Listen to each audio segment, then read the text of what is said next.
Welcome back to the channel. Hope everybody's alright.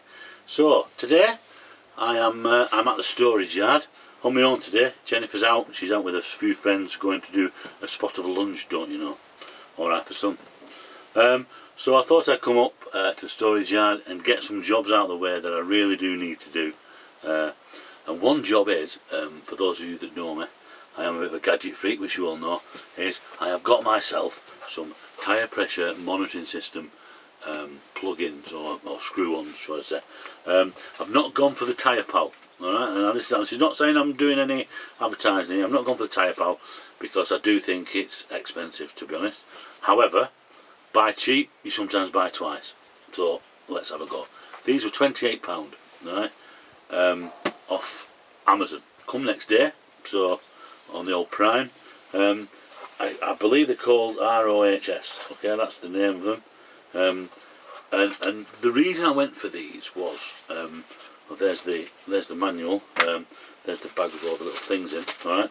And one reason I went for these that kind of sold me to it is, how often are we really going to use the tyre pressure monitoring system?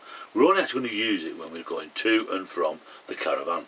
The rest of the time it's going to be stuck in your glove compartment, isn't it? Or because if you leave it out, it's going to get nicked in it. Well, you can't get it broken into. So the reason I got this one was it's solar powered. It does have a charger as well, as you can see there, plug-in charger, but it is solar powered.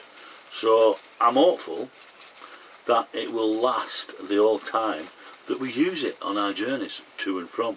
Because let's be honest, the very most 2 to 3 hours you're going to be on a journey. Sometimes it's 20 minutes, isn't it? Let's be honest, we only go local sometimes. So it should last without actually physically having to charge it, hopefully. So that's the actual unit, alright. There's the solar panel, sits on top, so you can put that on top of your instrument cluster. It's got a little sticky thing there that's not permanent as well, it's just sticky, so you can stick it on. I have tried it, run about with it for a day on top of my car, top of my cluster instrument panel, and it didn't fall off at all, didn't move, so it does stick. And like I said, it's still fully charged as well, so I've just switched it on. And it has been switched off. I've not switched it on, I'll be honest with you, but it is still fully charged throughout the whole time. It's not lost any power. So let's just turn it on. So we turn on the power, the button there, and it flips up. And it talks to you as well. How cool is that? I think that's fantastic. So it does monitor 4 tyres. You get 4 valve caps, but obviously I've only got a 2-wheel caravan, so I only use 2, or will be only using 2. And hopefully it works. And I think another little tip with this one is, because it's wireless and solar panelled, is as you're fitting them on the wheels, you can see if they're working straight away. You don't have to keep walking back to your car to see if they're working. You can actually test it there and then. So hopefully, if it does work, then we should be able to know straight away. Running through the menu, I've quickly run through the menu. It does default on bar. I have reset it to PSI, pounds per square inch, because I'm old school, not very metrically minded, to be honest with you. More pounds and ounces and shillings and pence than kilograms and grams and bars and what have you. So anyway, I'll turn that back off now, and I shall be back in a sec. Let's get at the front of a wheel and let's fit a cap. The caps are in the box here, and you get 4 loop, and as you can see there, you've got front right, front left, rear right. So we'll have a go at fitting the front left and the front right, and we'll leave the other 2 in the box and see what goes on. And if I ever get a double wheeler caravan, if Jennifer ever lets me spend that kind of money, which we have not got anywhere, by the way, then I can have a double wheeler and I can put all 4 on. Hopefully it'll still be working by then. Anyway, catch you in a bit. Okay, so while I'm here, I am going to also check the tyre pressures. So we're going to just whip off the actual dust cap. I'm also going to check the wheel torque as well. We did have new tyres last year, towards the end of the season. They were torqued up then, but obviously we should be at least torquing them quite often. So tyre pressure for this caravan, which is the Bailey Ranger GT60, is 39, which tells you on the actual plate, which is on the side there. So let's just put that in. These have not been checked for over 12 months, so put that on. Oh. And we're on, what are we on? We're on 32.5, so let's put some pressure in there. Let's get it up. And that'll go up to about, you can see there, I don't know if you can see that, 32.5.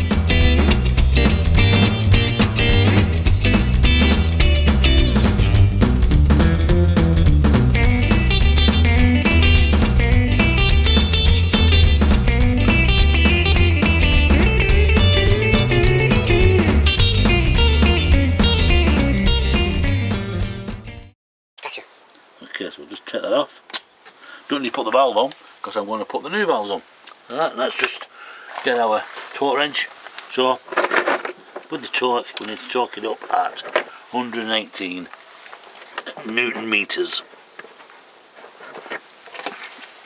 Now, last time I used this was to fit my son's, with my son, he's just got a Caravan, and we fitted a new Alcor tow hitch for him. There we go. So now we need to set that at 118. So I always slacken it off when we're not using it. So we'll unlock it. It's unlocked. So I always slacken it off so the spring doesn't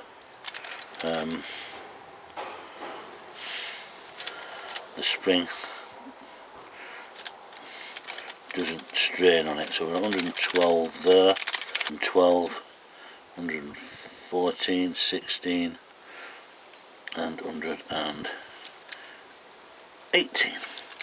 Lock the thing on the end there, lock that so it doesn't move, and then let's give it a go.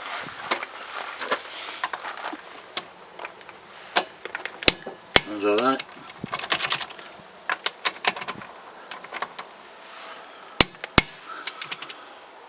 Okay, so that's the last one, all done. I'll tap it off, it's just a little bit stiff, so that's all that done. So now, let's move to fitting the actual tyre pressure monitor.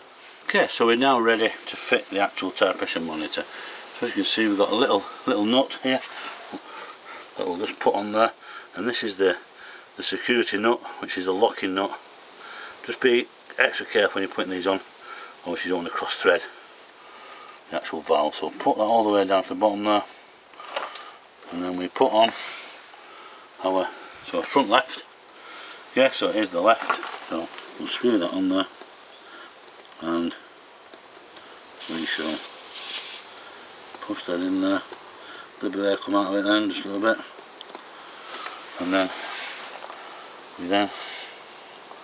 with the nut behind it, a little bit of spanner there, tiny spanner, just get that in there and just get this, and that should then work its way up. That's it. Nick that up to the actual valve, and then we shall put the spanner, and then, like I said, I won't do it too tight, just enough to stop people taking them off. There you go. So that's now. Okay, so there you go. There's the front left hand one, and there's the front right one. So what that means now is to nip to the actual monitor and see what the monitor's picking up. Okay, then let's take a look at the monitor, and we just switch the monitor on, like so.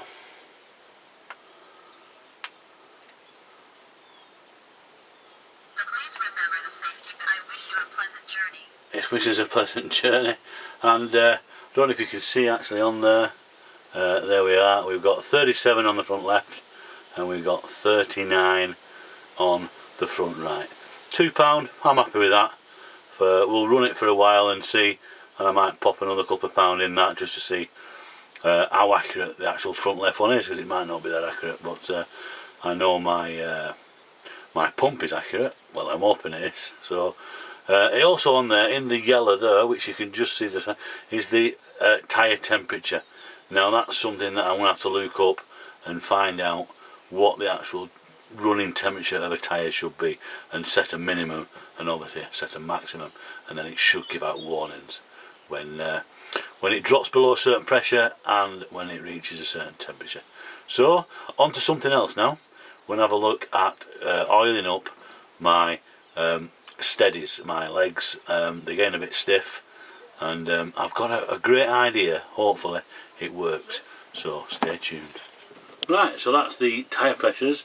Seem to be working okay. Only time will tell, so I'll get back to you if there's anything I need to let you know about those. But they seem okay at the moment, and a bit cheaper than the old tyre pump.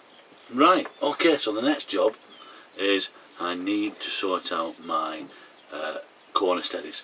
They are a bit stiff, shall we say. At least one of them is anyway. So anyway, being a motorbiker, I use a lot of chain oil. Now chain oil, chain lubricant, is designed to stick to the chain and keep the chain maintained in a nice fluid motion. So if it works for the chain, then perhaps it'll work on the corner steadies, and I don't have to grease it, and so it won't dry out as much, you know what I mean? So I'm going to give that a whirl.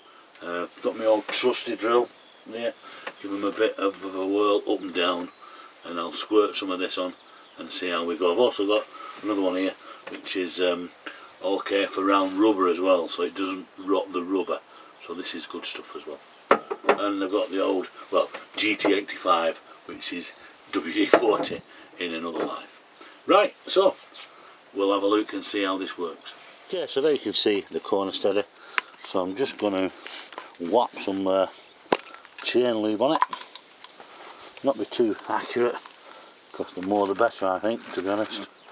So let's give that a whirl. Under there. There is plenty of grease on there actually, but obviously the grease does tend to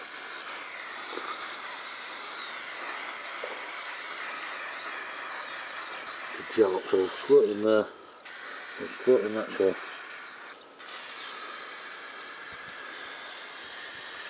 There we go, there we go, and let's give that a wind up and a wind down and see what happens.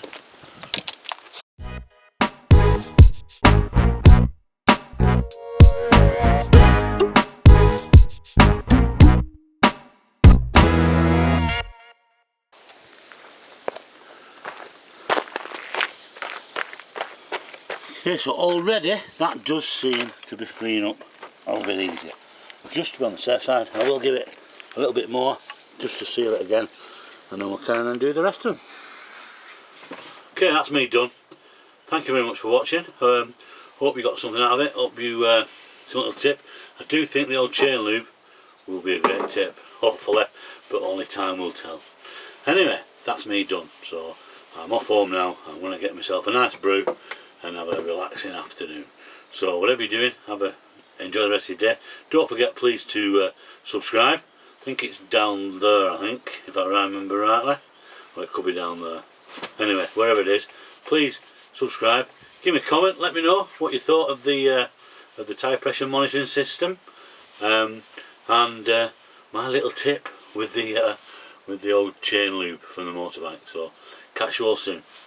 Bye bye.